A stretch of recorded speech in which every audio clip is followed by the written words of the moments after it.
Imaginemos un escenario catastrófico. Una parte de la Tierra queda privada de electricidad. Grandes ciudades se quedan a oscuras.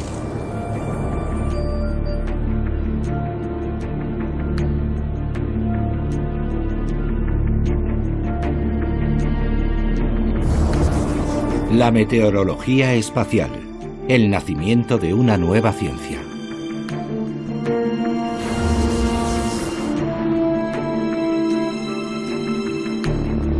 Un gran apagón eléctrico como los que acabamos de imaginar ya se ha producido.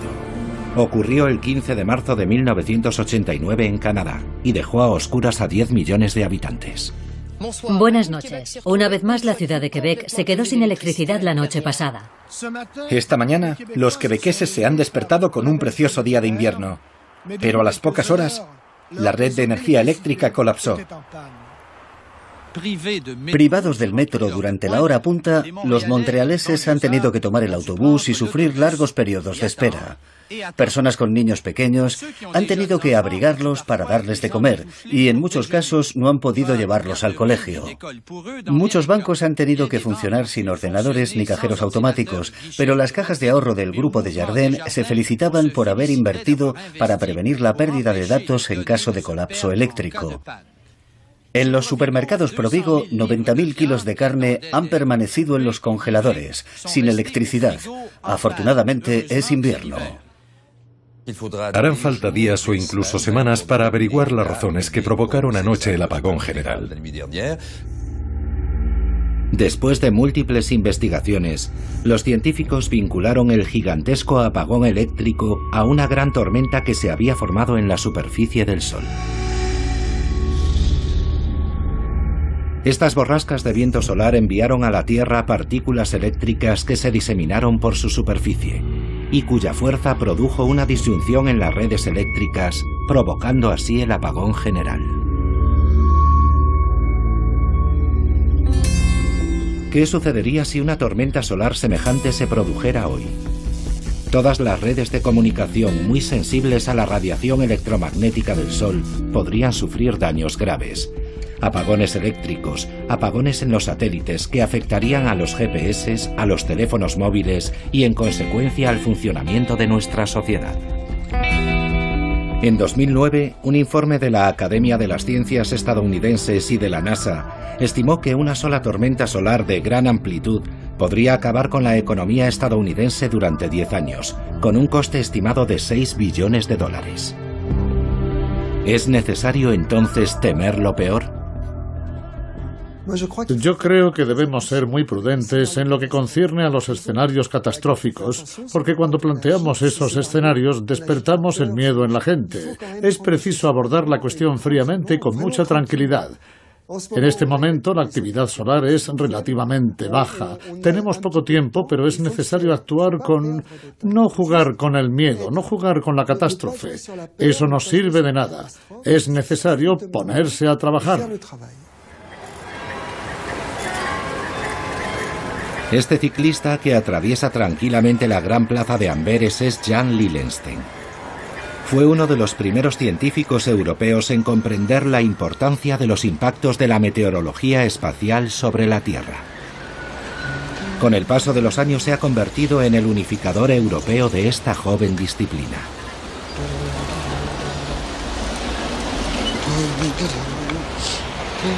Desde hace 10 años organiza la Semana de la Meteorología Espacial, un acontecimiento que cada vez adquiere más importancia. Al principio era un coloquio en el que participaban un centenar de especialistas. Hoy son 400, que proceden del mundo entero y trabajan en campos muy diferentes, todos interesados en la meteorología espacial.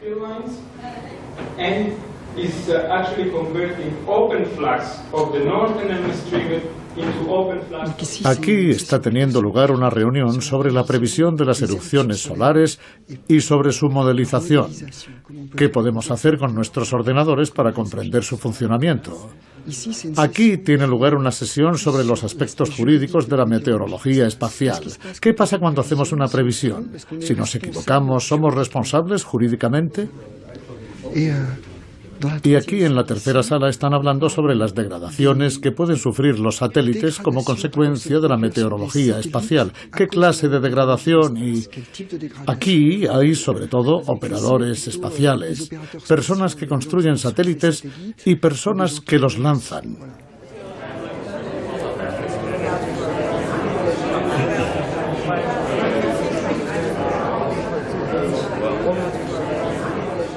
La meteorología espacial es dos cosas a la vez. Es un fenómeno, la actividad solar.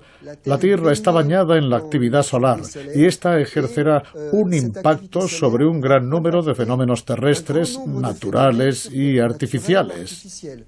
La atmósfera superior se calentará y entonces empezará a moverse, habrá corrientes de electrones, de iones, y estos fenómenos afectarán a nuestra tecnología. Y luego está la disciplina que determina de qué forma se verá afectada, cuándo resultará afectada. ¿Será mañana, pasado mañana? ¿Podremos preverlo? ¿Seremos capaces de modelizarlo? ¿Seremos capaces de decirle a la gente, cuidado, van a tener un problema de tal magnitud en tal momento? Eso es una disciplina.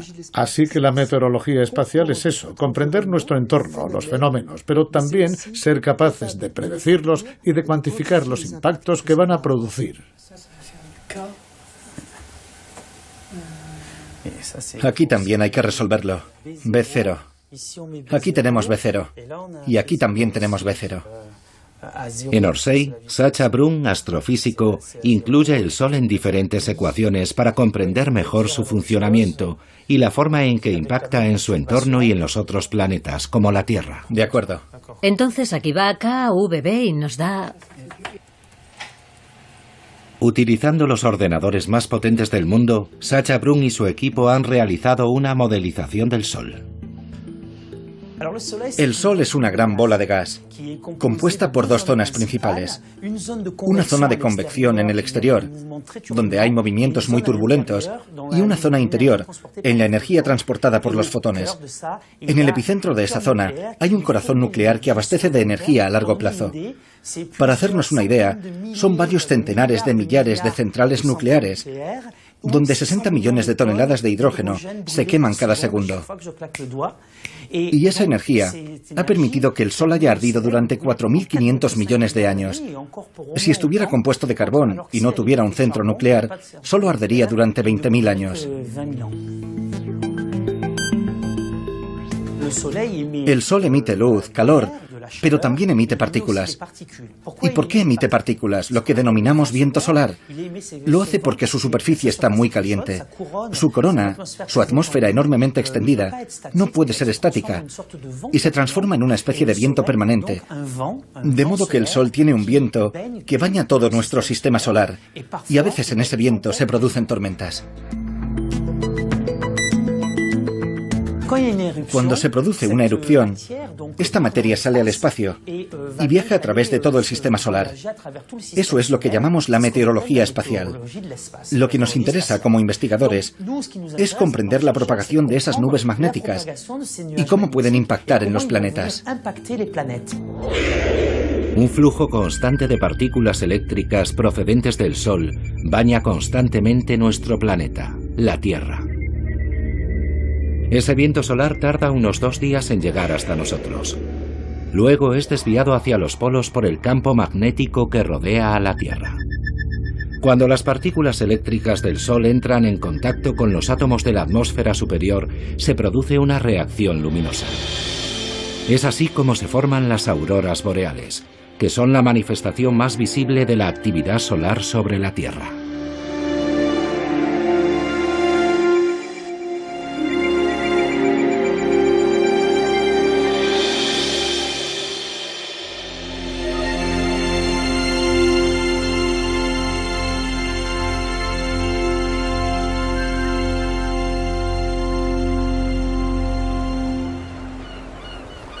El círculo polar es el lugar ideal para observar las auroras boreales. En el norte de Noruega, en el fondo de un fiordo, lejos de las ciudades iluminadas y de toda actividad humana, se encuentra el radar EISCAT.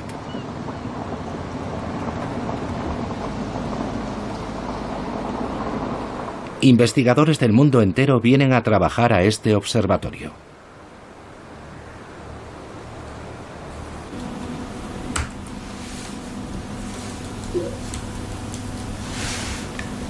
Jan Lillenstein y el astrofísico Mathieu Barthélemy vienen aquí desde hace 10 años en febrero, durante la noche polar, cuando las auroras boreales son más visibles. Vienen a efectuar mediciones de una zona de la atmósfera todavía poco conocida. La actividad solar influye en todo el entorno espacial y nuestro objetivo es realizar una medición correcta de cómo el entorno espacial ha sido perturbado por la actividad solar. Hasta 50 kilómetros de altitud se encuentra todavía la atmósfera inferior y podemos enviar globos para efectuar mediciones in situ. Por encima de los 300 kilómetros de altitud empezamos a tener satélites y a 500 kilómetros está la Estación Espacial Internacional, donde también se efectúan mediciones. Pero hay una capa de la atmósfera que no somos capaces de medir bien y lo único que tenemos para medirla es la radiación nocturna de las auroras boreales. Esta zona, situada entre los 50 y los 200 kilómetros de altitud, es la ionosfera, el lugar por el que los vientos solares cargados de partículas eléctricas entran en la atmósfera y, por tanto, donde tiene lugar la meteorología espacial.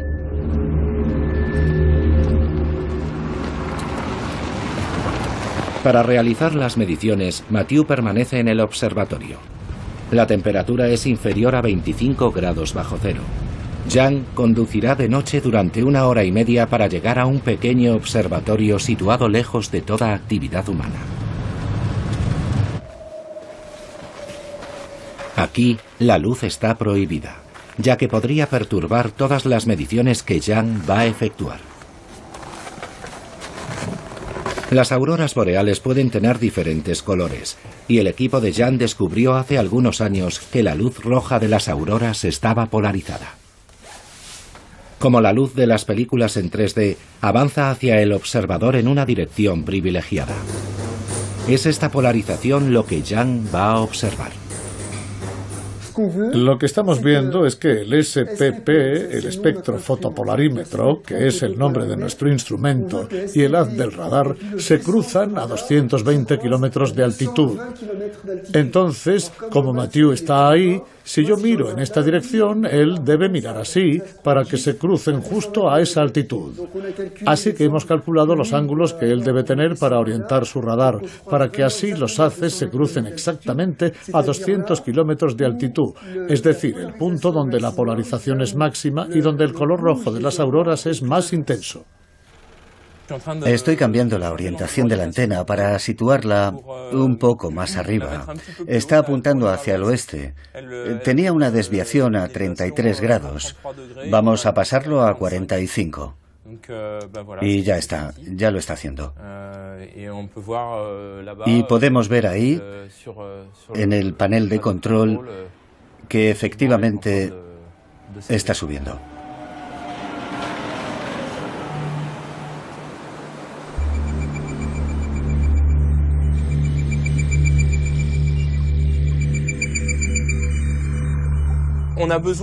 Ahora necesitamos llevar a cabo los dos experimentos de forma simultánea y en el mismo punto del cielo, para poder relacionar los datos del radar y los datos ópticos que obtengamos.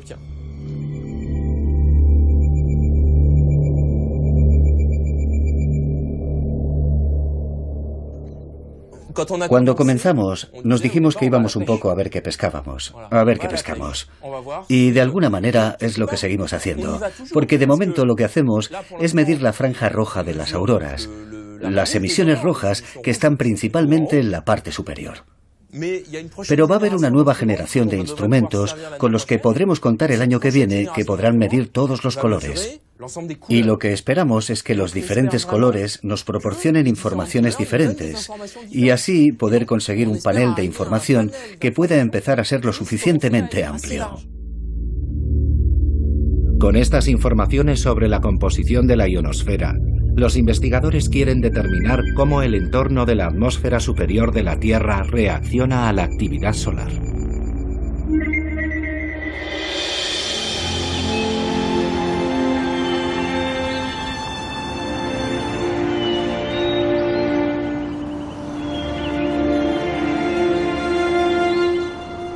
A A finales del siglo XIX, un físico noruego, Christian Birkeland, había comprendido ya que las auroras boreales tenían una relación directa con el Sol. Construyó una herramienta, la tierrilla, que fue totalmente olvidada después de su muerte y redescubierta hace varios años. Hoy la tierrilla ha sido declarada monumento histórico en Noruega. En el Museo de la Universidad de Tromsø, Jan y Mathieu vienen a ver este experimento fundamental para la meteorología espacial. Que es bombeada por una bomba de vacío. En una cámara de vacío, Birkeland colocó una esfera magnetizada que representaba la Tierra frente a un cañón de electrones que representaba el Sol. Entonces observó la aparición de coronas luminosas a la manera de las auroras boreales. Hace 4 años, Jan Lillensten y su equipo se inspiraron en el experimento ideado por Birkeland para crear la Planeterrela, un simulador que permite ver un gran número de interacciones entre el Sol y diferentes planetas. Una esfera representa el Sol y la otra esfera la Tierra o cualquier otro planeta del sistema solar. Jan ha ideado un experimento fácil de mostrar para que el gran público pueda contemplarlo. Hoy va a presentarlo a un grupo de estudiantes de las afueras de Grenoble, con los que está desarrollando un proyecto pedagógico. Buenos días. Me llamo Jan Lillensten y conozco a algunos de vosotros. Me alegra, sí, me alegra veros. Estáis todos en quinto, ¿verdad? Sí. Muy bien. ¿Veis bien todos? Si no, también podéis colocaros detrás de mí. Muy bien. Lo que voy a hacer para empezar es conectar esta boquilla al polo negativo de la pila y será una estrella. Y luego voy a conectar esta esfera al polo positivo y será un planeta. Y dentro de cada esfera he colocado un imán. ¿Sabéis que la Tierra es como un imán? Utilizamos una brújula, ¿sí? ¿Todo el mundo sabe eso? Sí. Vamos a ver qué ocurre. ¿Podemos apagar la luz? Es necesario que nuestros ojos se habitúen un poco. Dios mío, qué bonito. Voy a explicaros qué es lo que estamos viendo. Eso que estamos viendo son gigantes en el espacio y estamos viendo este Sol y este planeta como si fueran gigantes, extraterrestres en una nave espacial. Ahora voy a hacer otra cosa. Voy a efectuar un cambio. Muy bien, estoy introduciendo aire. Ahora, con un poco más de aire en la campana, aunque sigue habiendo un vacío bastante grande, vemos las cosas más brillantes. Vemos que cuando la electricidad se acerca a la Tierra, hay una zona brillante en el espacio y se ve muy bien cómo la electricidad se distribuye hacia el norte o hacia el sur magnéticos del planeta. Y lo que vamos a ver ahora es lo que denominamos líneas de campos magnéticos. Así que esto nos permite visualizar lo invisible, ver de una forma muy sencilla lo que se enseña en la universidad y que para la mayoría de los estudiantes no son más que ecuaciones de lo invisible. ¿Entendéis? ¿Es súper complicado lo que os estoy explicando? No, se entiende. No, sois súper listos. Estudiad todos ciencias porque sois súper listos. ¿Tenéis alguna pregunta? ¿No? Entonces vamos a encender la luz.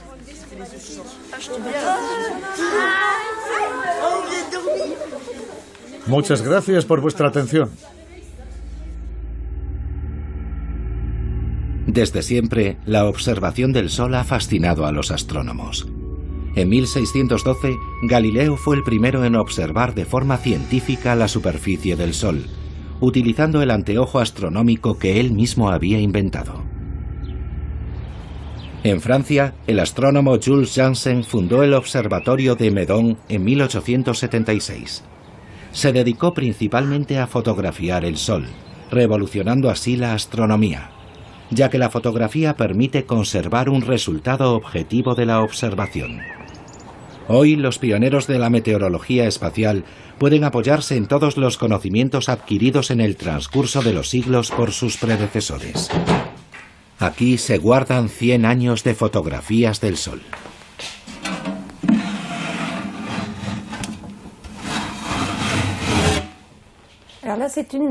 Esta es una de las primeras placas para la observación del Sol de Janssen. Data de 1888 y se ven muchas manchas en el Sol, en el centro, Y es muy interesante, porque vemos la sombra y la penumbra. Aquí hay una colección de 4 cajas de 40 por 40. Después, en 1908, las observaciones continuaron y se denominaron observaciones sistemáticas. Son placas más pequeñas, de 13 por 18. Aquí tienen una. Y estas placas se utilizaron hasta 1981. Luego se utilizaron las hojas fotográficas y después pasó a ser totalmente digital con el espectroheliógrafo digital desde 2002. Así que yo he escaneado desde el año 1908 hasta 1926. Todavía queda toda esta parte por escanear, esta parte, esa, hasta 1974. Así que quedan unos 50 años por escanear, lo que supondrá unos 15 o 20 años de trabajo y supongo que antes de eso ya me habré jubilado. Es una colección única de placas de vidrio. Solamente hay un lapsus en las observaciones solares durante la guerra, desde el 14 hasta el 18, porque no había observador.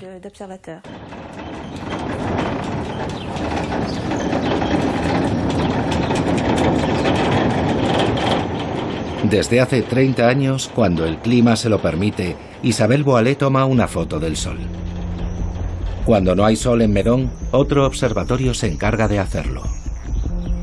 Este recinto alberga un espectroheliógrafo, el aparato que hará la fotografía del Sol. Diferentes juegos de espejos y de prismas permiten capturar la imagen del Sol, que Isabelle Boilet digitalizará a continuación.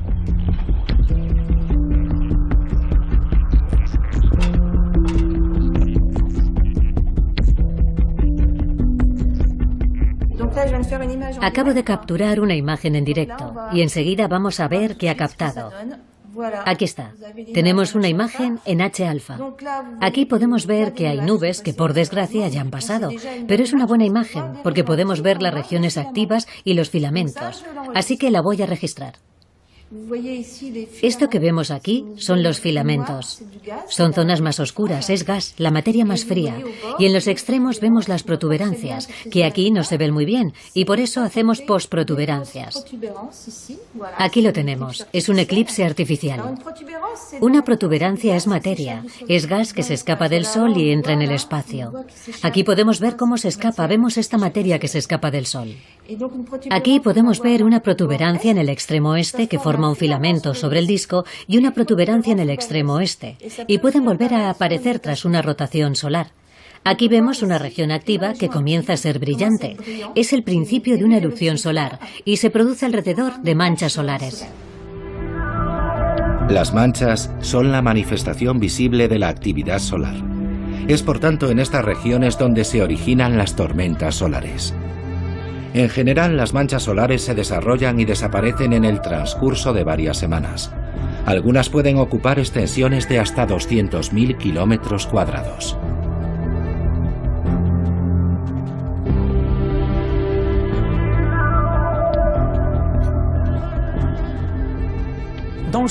En la superficie del Sol hay movimientos convectivos de materia, movimientos de gran magnitud y también flujos de rotación. Estos dos efectos generan un campo magnético debido al denominado efecto dinamo, la conversión de energía mecánica en energía eléctrica. Y estas corrientes producen bucles en la superficie, que pueden convertirse en estables. En esta imagen podemos ver las líneas de los campos magnéticos creados por el efecto dinamo, que emergen en la superficie del Sol. Esos bucles magnéticos se manifiestan por medio de manchas oscuras, las manchas solares, que proceden del campo magnético que emerge y termina perforando la superficie. Después, los movimientos en la superficie, las convecciones, las turbulencias, desestabilizan estos bucles magnéticos, que terminan entrando en erupción y produciendo eyecciones de materia y de luz muy intensas, que serán las tormentas en el viento permanente del Sol.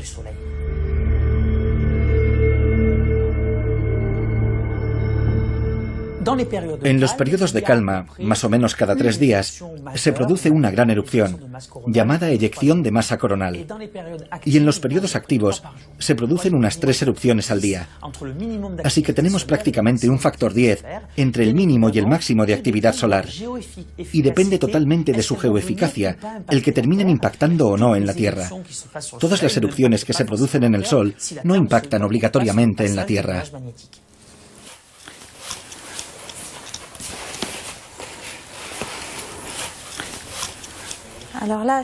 Esto que estoy desplegando es un diagrama que muestra los ciclos de actividad solar a través de observaciones sistemáticas. Comprende el periodo entre 1919 y 1965 y en él figuran los máximos y los mínimos en la actividad del Sol según el número de manchas solares, la media de manchas solares aparecidas al mes. Muestra los ciclos de actividad solar, que son ciclos de 11 años. Se denomina diagrama de mariposa. Abarca un periodo de 40 años y continúa haciéndose en la actualidad a partir de ciclos de actividad de 11 años. Sin embargo, fue durante un ciclo de baja actividad cuando se produjo la mayor tormenta solar jamás registrada en la Tierra. Se le llamó Evento Carrington. El 1 de septiembre de 1859, el astrónomo inglés Richard Carrington observó unas enormes manchas solares de las que realizó unos bocetos. A la noche siguiente se observaron auroras boreales hasta en el Caribe, con una luminosidad tan intensa que según testimonios de la época se podía leer el periódico en plena noche. Las corrientes eléctricas se propagaron por el suelo. Varios telégrafos se incendiaron y muchos telegrafistas sufrieron descargas eléctricas. Si este evento se produjese hoy en día, las consecuencias serían incalculables.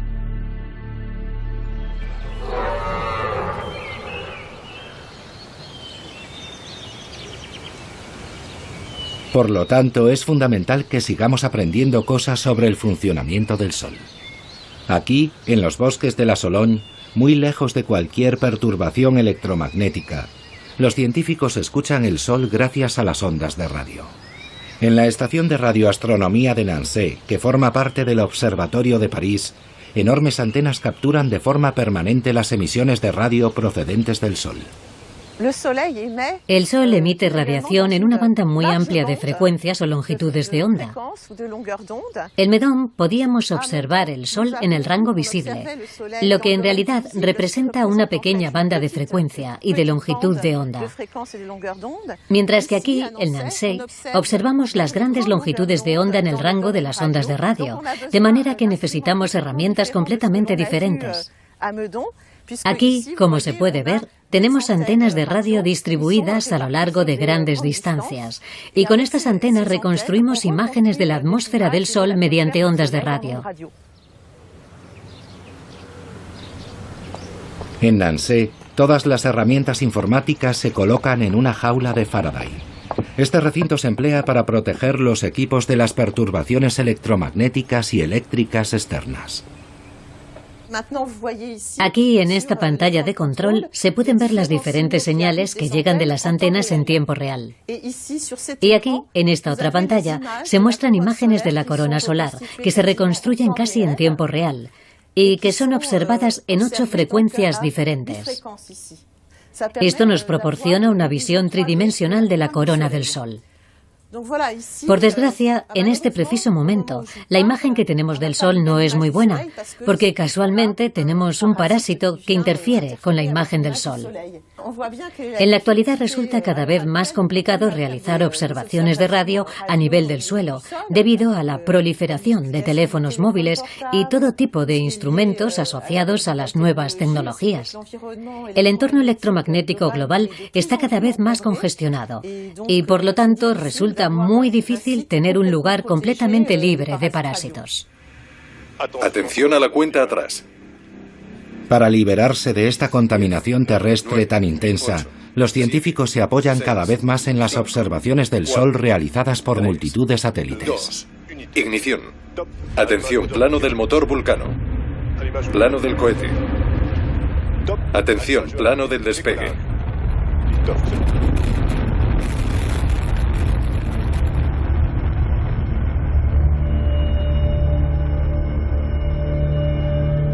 SOHO, el satélite más antiguo, fue lanzado en 1995. Es el resultado de una colaboración entre Europa y la NASA. Permite hacer un seguimiento en directo de las erupciones solares.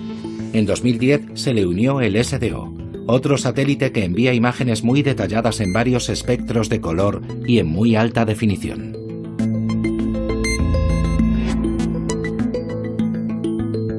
Otro satélite, ACE, está posicionado entre el Sol y la Tierra.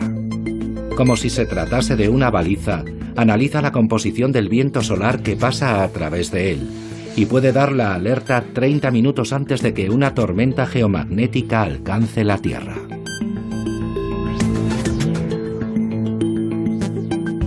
Por último, los dos satélites estéreo A y B se posicionan a cada lado del Sol. Permiten ver por primera vez el Sol en su globalidad y proporcionan una imagen tridimensional de la dirección de las erupciones en el espacio. Esto permite observar si dichas erupciones se dirigen hacia la Tierra. Los científicos se sirven de una multitud de datos para sus investigaciones, pero no es fácil recibirlos de forma continua, las 24 horas del día. En el norte de Alemania, en Kiel, a orillas del mar Báltico, no todo el mundo disfruta de la playa.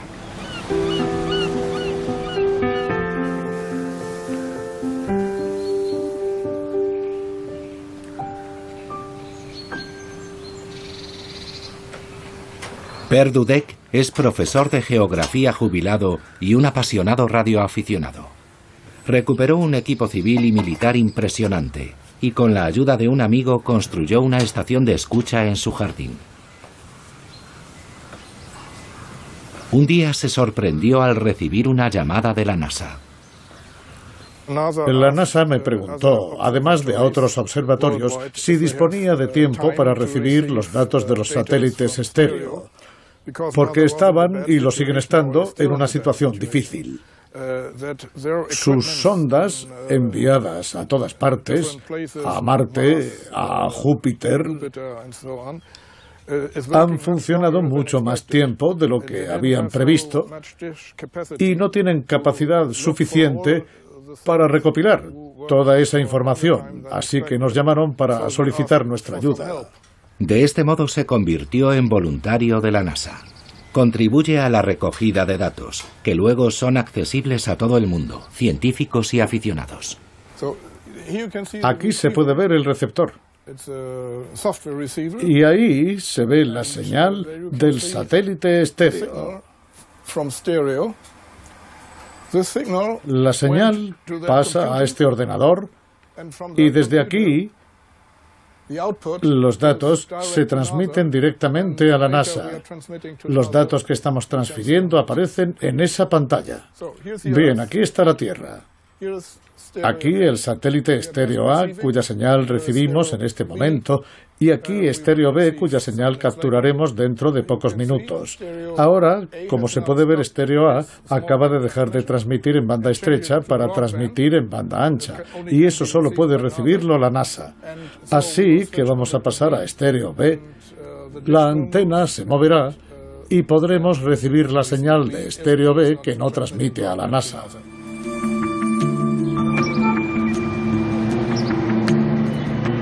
Europa ha tomado conciencia de la importancia de la meteorología espacial y de sus consecuencias, que podrían resultar vitales para la actividad económica. En abril de 2013, el Real Observatorio de Bélgica se convirtió en el Centro Europeo de Coordinación de Meteorología Espacial. 24 horas al día, 7 días a la semana, los meteorólogos del espacio montan guardia para identificar lo antes posible las tormentas solares. Cada semana los científicos se reúnen para hacer un balance. Otros investigadores pueden intervenir a través de videoconferencia. Hoy es el caso de Jan Lillenstein.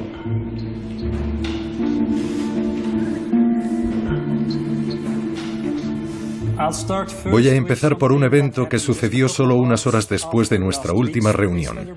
Se trata de una intensa erupción de categoría M7, que se produjo en la región de manchas solares NOAA 2036. Fue una erupción muy fuerte.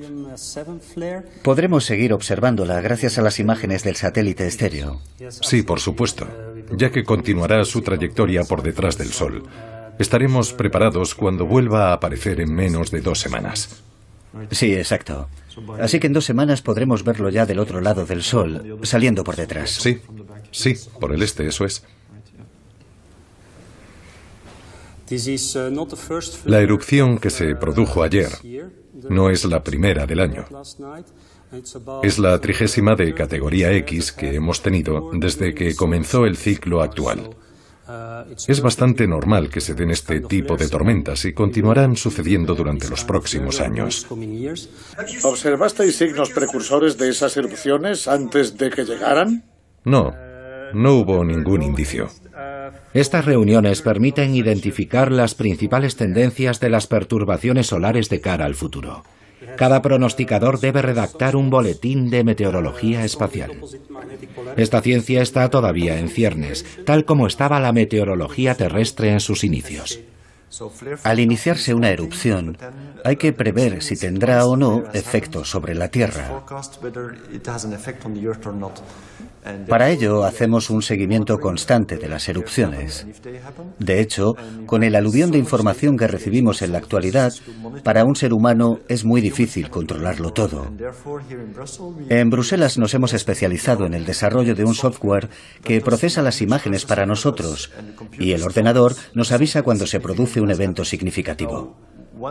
Desde el momento en que sabemos que una eyección de masa coronal se dirige hacia nosotros, la historia no ha terminado. Sigue siendo complicado porque algunas eyecciones son más veloces que otras. Si una erupción lenta es seguida por una rápida, la rápida alcanzará a la primera y la eyección será doblemente intensa. El siguiente reto es ser capaces de hacer un seguimiento en el espacio interplanetario para saber en qué dirección se desplazan las eyecciones de masa coronal. Incluso cuando estamos seguros de que las eyecciones van a llegar a la Tierra, debemos determinar su importancia en relación a otras anteriores. La Tierra está sometida constantemente a la meteorología espacial. Algunos eventos producen tormentas geomagnéticas en la Tierra y otros no. Depende de la naturaleza de la eyección de masa coronal, su masa, la intensidad y la orientación de su campo magnético, además de otros factores. Determinar esos parámetros y hacer predicciones correctas es nuestro cometido. Tenemos ideas teóricas, pero no es fácil trasladarlas al plano operativo, ya que no disponemos de toda la información en el momento justo que nos permita afirmar que a una hora concreta se producirá una tormenta geomagnética de una determinada magnitud. Lo máximo que podemos hacer es prever la llegada de un evento significativo, calcular la hora estimada en que alcanzará la Tierra y comunicar la probabilidad de que cause una tormenta geomagnética, pero aún no podemos cuantificarla. Algunas compañías no han esperado la llegada de estas previsiones para tratar de protegernos de los efectos del clima espacial. Las compañías eléctricas han sido las primeras en tomar medidas. En Europa, Suecia ha sido el país pionero, ya que sufrió, igual que Quebec, un gran apagón eléctrico debido a una tormenta solar.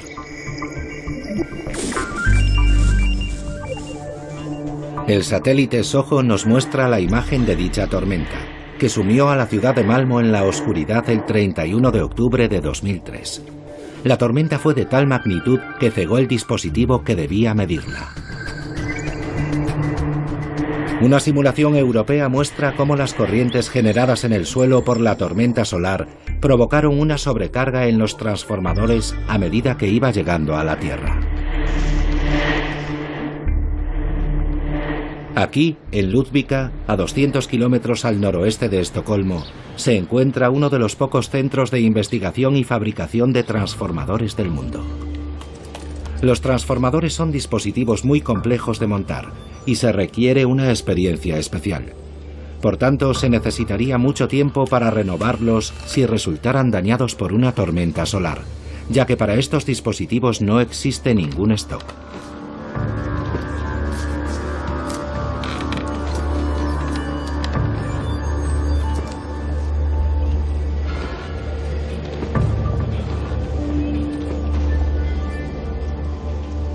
En la planta de Ludvika, los ingenieros someten a los transformadores a eventos de envergadura para poner a prueba su fiabilidad. Hará falta aún mucho tiempo para sustituir todos los antiguos transformadores por esta nueva generación de equipos. Aquí es donde probamos todos nuestros transformadores antes de la entrega. Un transformador es un dispositivo que debe durar mucho tiempo, 30 o 40 años de forma fiable. Por eso realizamos pruebas rigurosas y simulamos todo tipo de condiciones posibles en una red eléctrica para garantizar que ofrecemos buenos productos. Simulamos tormentas, rayos, las funciones de disyunción y conmutación. Simulamos también la función de sobrecarga en la red y probamos la temperatura para garantizar que nuestros transformadores operan en buenas condiciones térmicas. Las compañías eléctricas han aprendido mucho de los eventos de Quebec y Malmo. Han llevado a cabo numerosas investigaciones para tratar de entender lo que sucedió en las redes y para desarrollar soluciones. Ahora, los relés modernos son capaces de distinguir entre una corriente geoinducida y un fallo generalizado en la red, de modo que pueden evitar los apagones provocados por tormentas geomagnéticas. Aparte de los transformadores, los ingenieros desarrollan también soluciones para que un incidente aislado no provoque perturbaciones en el conjunto de la red. Su objetivo es evitar el efecto dominó que podría causar una avería generalizada. Los efectos de la meteorología espacial se sienten hasta en el fondo de los océanos. El Ile-de-Bats es un buque cablero que a una profundidad de 6.000 metros despliega un cable de fibra óptica capaz de transmitir el equivalente a 120 millones de llamadas telefónicas simultáneamente. En la actualidad, el 95% de las comunicaciones, ya sean telefónicas, por internet o por televisión, pasan a través de estas autopistas submarinas. En los años 70, los ingenieros instalaron cables de cobre, sin imaginar que la presencia de este metal podría tener graves consecuencias. Lo interesante de estos cables submarinos es que las distancias sobre las que se despliegan son tan grandes que si tenemos en cuenta que en el interior del cable hay metal, este reacciona como una inmensa antena. De hecho, una de las antenas más grandes que podemos encontrar en el planeta. Es un excelente sensor para detectar cualquier interferencia electromagnética, y en particular las provenientes del Sol. Cuando se instalaron los primeros cables, observaron que había fluctuaciones de voltaje muy fuertes, de tensión, cuando se propagaba la información. Y en esa época no entendían la razón. No habían hecho la asociación entre esas fluctuaciones, que son muy significativas debido a las largas distancias y el viento solar. Los ingenieros tardaron décadas en establecer ese vínculo. Hoy en día los cables son de fibra óptica. La fibra transporta la luz, que no es sensible a los efectos del clima espacial. Pero cuando se trata de grandes distancias hay que amplificar la señal óptica con regularidad, gracias a repetidores que son alimentados por un cable de cobre. Y este cable sí se ve afectado por las perturbaciones electromagnéticas. Este es el típico cable submarino que podemos encontrar en algunas partes de las redes submarinas. En el interior hay una decena de fibras y alrededor se puede ver claramente una vaina de cobre, cuya función es aportar energía al cable. El resto del metal es solo un refuerzo para proteger el cable contra los eventuales problemas que pueda sufrir durante su vida útil.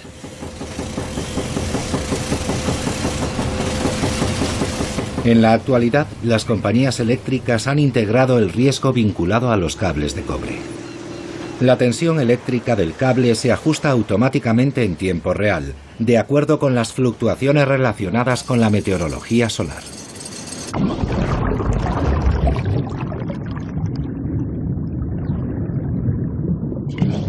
Ya sea en tierra o en el fondo del mar, es difícil escapar a la influencia de la meteorología espacial.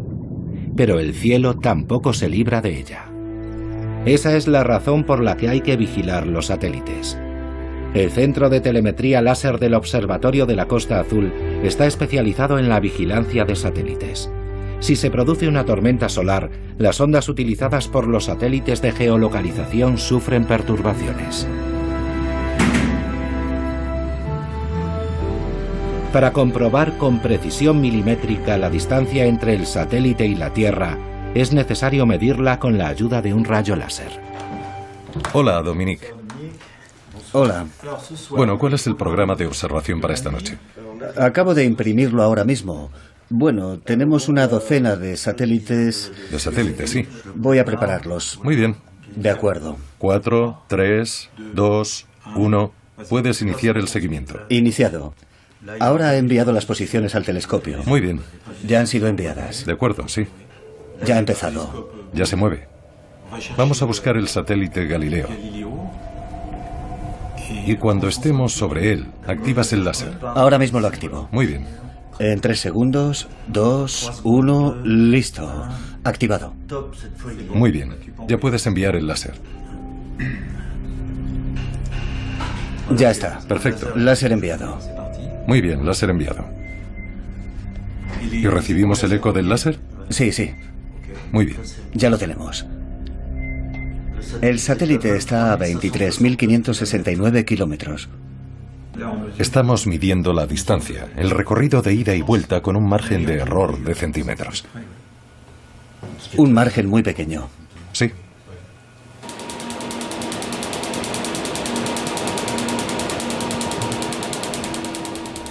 El láser se forma aquí y a continuación se reenvía por un sistema de espejos al telescopio. Cada impulso láser es extremadamente energético, con el objetivo de alcanzar satélites situados en órbitas muy altas, como la constelación de satélites GNSS, es decir, la constelación GPS, que se encuentra a 25.000 kilómetros, entre 20.000 y 25.000 kilómetros. El sistema GPS funciona a partir de un grupo de entre 25 y 27 satélites que se distribuyen alrededor de la Tierra, y un equipo de usuario en la Tierra capaz de captar al menos 4 satélites simultáneamente. Los satélites transmiten su posición y el equipo de usuario calcula el tiempo de trayecto de cada medición entre el satélite y él mismo. Los datos obtenidos, corregidos periódicamente, son indispensables para todas las compañías o personas particulares que necesitan una geolocalización muy precisa. La Tierra está acostumbrada desde los albores de los tiempos a las tormentas solares. No son más importantes en la actualidad, pero sus consecuencias sí lo son, en este mundo tecnológico que el hombre ha construido.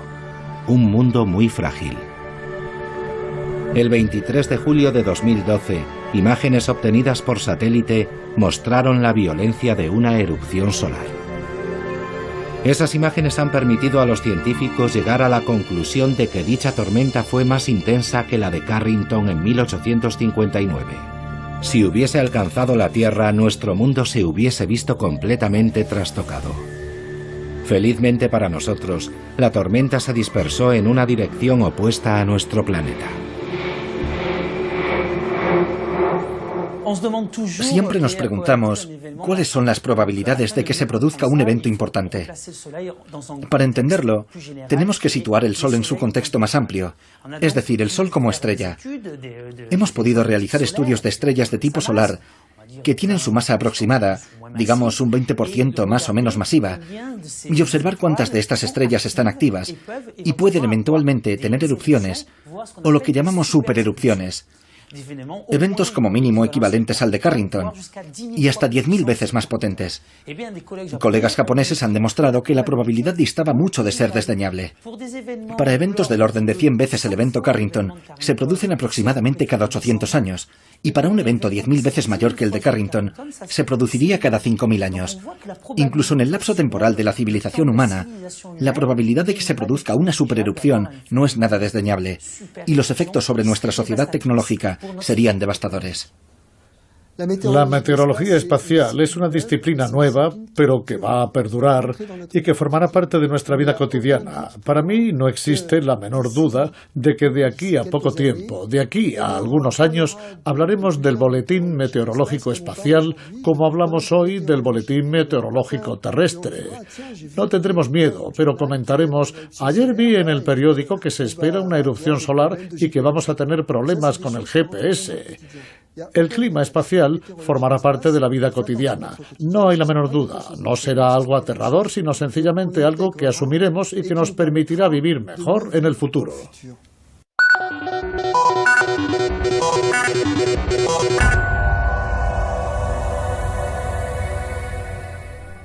Señoras y señores, buenas tardes. La noche pasada, poco después de la medianoche, una erupción solar muy intensa se produjo en la superficie del Sol. En los próximos días, el viento solar podría soplar a una velocidad superior a la normal, una velocidad que podría alcanzar 2100 kilómetros por segundo. Se espera una gran tormenta geomagnética en el hemisferio norte.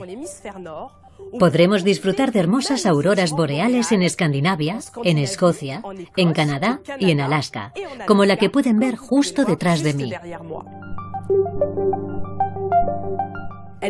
Podrían ser visibles incluso en París si el cielo permanece despejado durante la noche.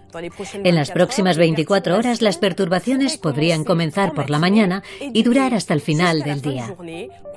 En concreto, debemos prever parásitos en la radio y averías en el GPS y en las transmisiones vía satélite si nos ven a través de su antena parabólica. En cuanto a las compañías eléctricas, se encuentran en estado de alerta roja y han tomado ya medidas para evitar perturbaciones en la red eléctrica. En lo que respecta al lanzamiento de un satélite a través del cohete Ariane, queda aplazado. Todo debería volver a la normalidad pasado mañana. No olviden hacer una copia de seguridad de sus datos informáticos como medida de seguridad. ¡Feliz tarde!